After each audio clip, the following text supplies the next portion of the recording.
আচ্ছা, প্রেম ভালোবাসা করে পালিয়ে বিয়ে করা সম্পর্কে ইসলাম কি বলে? বিয়ে তো করতে হবে অবশ্যই, প্রেম ভালোবাসা করে। প্রেম ভালোবাসা না হলে কি বিয়ে হয় নাকি? আপনি যদি স্ত্রীকে ভালো না বাসেন, মহব্বত না করেন, প্রেম করবেন স্ত্রীর সাথেই। প্রেম তো বাইরে করা যাবে না। বাইরে করলে সেটা প্রেম হয় না, সেটা হয় জেনা, সেটা হয় ব্যভিচার, সেটা হয় অশ্লীলতা, সেটা হয় শয়তানি। আর প্রেম হলো স্ত্রীকে মহব্বত করা, স্ত্রীকে ভালোবাসা, এটার নাম হলো প্রেম। আর মা বাবাকে মহব্বত করা, এটা হলো ভালোবাসা, এটা মহব্বত। আল্লাহ এবং আল্লাহ রসুলকে ভালোবাসতে হয়, প্রেম করতে হয় না। কিন্তু আমাদের দেশে অনেকে আল্লাহর সাথেও প্রেম করে, রাসূলের সাথেও প্রেম করে, বলে না এরকম? আল্লাহর সাথে প্রেম করে, রাসূলের সাথে। আল্লাহ রাসূলের সাথে প্রেম করবেন কেন? আল্লাহ এবং রাসূলকে মহব্বত করবেন, ভালোবাসবেন। প্রেম আর ভালোবাসা এক জিনিস না।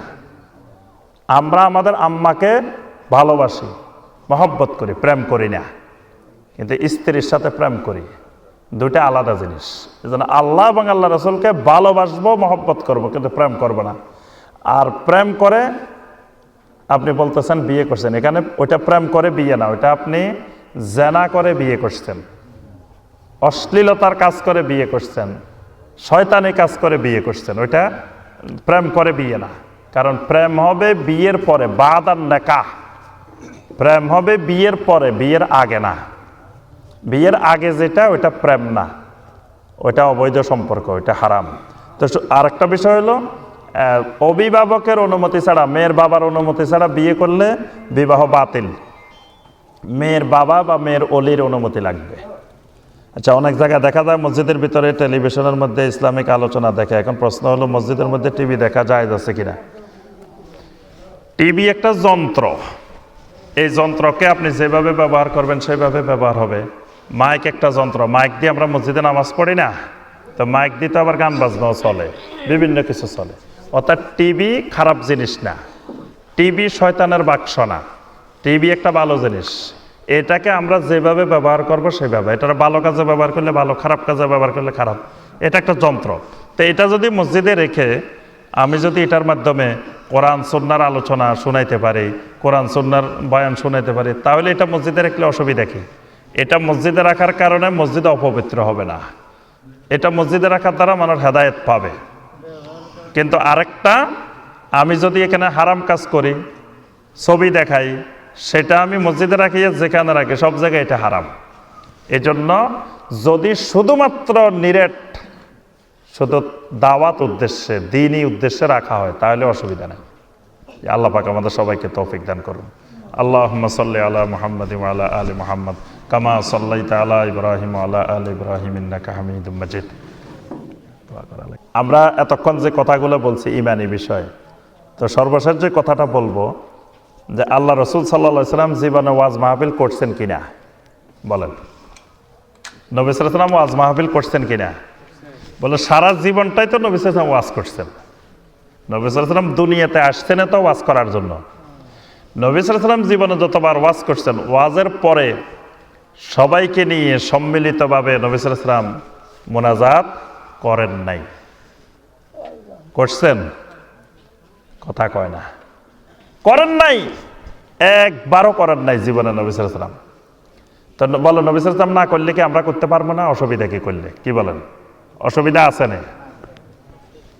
অনেক মুরব্বীরা কয় না, নবী সাল্লাল্লাহু আলাইহি সাল্লাম করেন নাই, ভালো কথা, তা আমরা করলে অসুবিধা কি? দোয়া করাকে মিয়া খারাপ জিনিস নেই, মোনাজাত কি খারাপ জিনিস নেই? কি বলেন?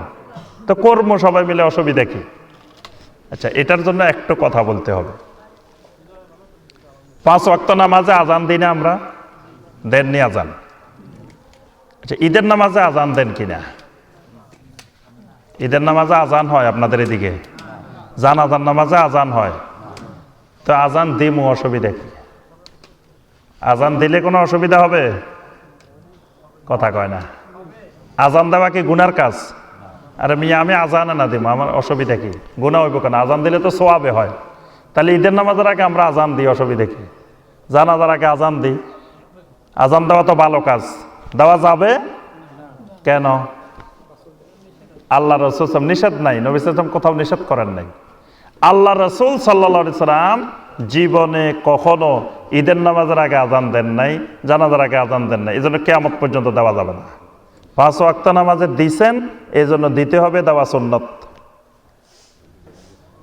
আচ্ছা, দোয়ার যেখানে নবী সাল্লাল্লাহু আলাইহি ওয়াসাল্লাম হাত তুলে দোয়া করছেন সেখানে হাত তুলে দোয়া করা সুন্নত, যেখানে নবী সাল্লাল্লাহু আলাইহি ওয়াসাল্লাম হাত তুলে দোয়া করেন নাই সেখানে হাত না তুলে দোয়া করা সুন্নত। যেখানে দোয়া করছেন সেখানে দোয়া করা সুন্নত, যেখানে দোয়া করেন নাই সেখানে না করা সুন্নত, দুটাই সুন্নত। আচ্ছা, আমরা টয়লেটে ঢোকার সময় দোয়া পড়ি না?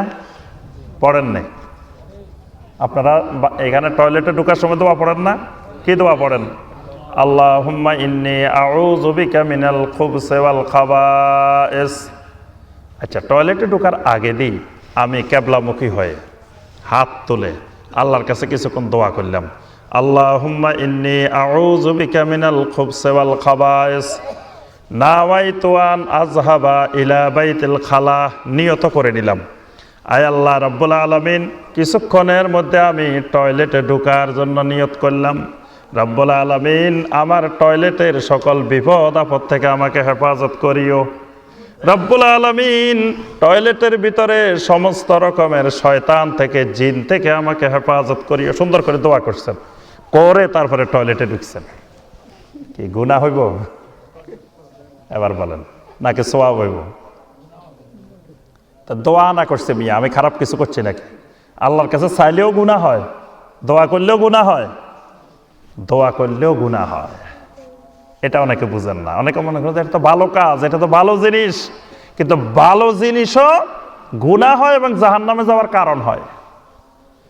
আল্লাহ রাসূল সাল্লাল্লাহু আলাইহি ওয়াসাল্লাম টয়লেটে ঢোকার সময় শুধু দোয়া পড়ছেন, কিন্তু এইভাবে কিবলামুখী হয়ে হাত তুলে দোয়া করেন নাই, এজন্য সেখানে খালি দোয়া পড়া সুন্নত। ওইভাবে দোয়া করলে আপনার গুনাহ হবে, জাহান্নামে যাইতে হবে, কারণ আপনি নিজে বানায় নিছেন শরীয়ত। ঠিক একইভাবে নবী সাল্লাল্লাহু আলাইহি ওয়াসাল্লামকে মহব্বত করা ঈমানের অংশ, কিন্তু আপনি নিজের ইচ্ছা মতো মহব্বত করতে পারবেন? ইচ্ছা মতো মহব্বত করা যাবে না। কেমনে মহব্বত করতে হবে এটা দেখাই দেওয়া হয়েছে। আপনি যদি কোন নবী সাল্লাল্লাহু আলাইহি ওয়াসাল্লামকে বসে বসে সালাম দিলে বেয়াদবি, দাঁড়ায় দিতে হইব। আত্তাহিয়াতুর মধ্যে নবী সাল্লাল্লাহু আলাইহি ওয়াসাল্লামকে সালাম দেন কিনা? আসসালামু আলাইকা আইয়ুহান নাবিয়্যু ওয়া রাহমাতুল্লাহি ওয়া বারাকাতুহু, বসে বসে দেন না দাঁড়ায় দাঁড়ায় দেন? যদি কোন আরে মিয়া নবীরে সালাম দিবা, বেয়াদবি করবা, বসে বসে সালাম দিবা, দাঁড়ায় যাও। আত্তাহিয়াতুর মধ্যে আপনি দাঁড়ায় দাঁড়ায় সালাম দিলেন, নামাজ হইব? আমও যাইব, সালাও যাবে, নামাজও যাইব, ঈমানও যাইব। তো বলে আরা নবীরে মহব্বত করে ঈমান যায় কেমনে? আমাদের দেশে কোনো কোনো ভাইয়েরা বলে আরা নবীরে মহব্বত করে আল্লাহ যদি আরে জাহান্নামেও দে তাও আরা খুশি। আউযুবিল্লাহ। নবীরে মহব্বত করলে আবার ঈমান যায় কেমনে? নবীরে মহব্বত করা ঈমান, আবার নিজের মন গড়া মহব্বত করলে ঈমান চলে যায়। আত্তাহিয়াতুর মধ্যে আল্লাহ বলতেছে বেড়া এখানে বসে বসে পড়, বান্দা এখানে বসে বসে সালাম দে নবীরে। আপনি যদি কোন না নবীরে বসে সালাম দেওয়া বেয়াদবি, আমি দাঁড়াই যাবো, দাঁড়াই দিলেন। আপনি যদি কোন কার উছিলে সিন্নি খাইছ মোল্লা চিনলে না, আর মিয়া নবী না হইলে নামাজ পাইতা নাকি? সেই নবীরে তুমি বসে বসে সালাম দাও। আমাদের দেশে কোনো কোনো জায়গায় দেখবেন আজানের আগে দরুদ পড়ে, পড়ে না? কোনো কোনো জায়গায় পড়ে। নবী সাল্লাল্লাহু আলাইহি ওয়াসাল্লাম স্পষ্ট করে বলছেন যে আজান শেষ হইলে তারপরে আমার উপরে দরুদ পড়বা। এখন ওই পর্যন্ত অপেক্ষা করতে পারে না, মানে আজানের আগে দরুদ পড়ে। তা আমি কয়েক জায়গায় জিজ্ঞাসা করছি, ভাইজান আল্লাহ রসুল বললেন আজানের পরে, আপনারা দেখে আগে পড়েন, কারণ কি? মিয়া কার উছিলে সিন্নি খাইছ মোল্লা চিনলে না। আল্লাহ নবী না হইলে মিয়া আজান হইতো নাকি? কার উছিলে আজান পাইছ? হে নবীরে সালাম না দিয়ে আজান শুরু করছ? তাহলে এই যে অতি আবেগ যে সেই নবীরে আপনি সালাম দিয়ে শুরু করবেন, তো সেই নবীরে এখানে সালাম আপনি বসে বসে দিচ্ছেন, দাঁড়ায় দাঁড়ায় দিচ্ছেন না। এজন্য আমার ভাইয়েরা খেয়াল রাখতে হবে, নবী সাল্লাল্লাহু আলাইহি ওয়াসাল্লাম যেই আমল যেভাবে করেছেন, অনেক জিনিস বাপ দাদারা একভাবে করে আসছে।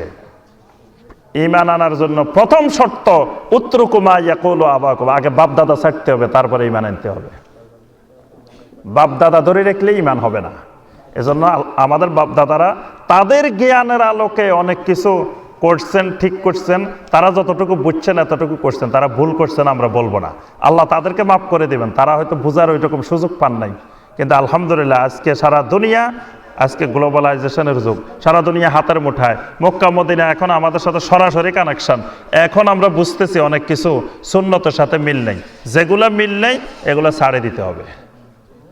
ওই আবেগ ধরে রাখা যাবে না, মিয়া আমাদের বাপদাদারা করিয়েছে, অত বড় বড় হুজুরে করছে আমরাও করবো, এই আবেগে দিন চলবে না।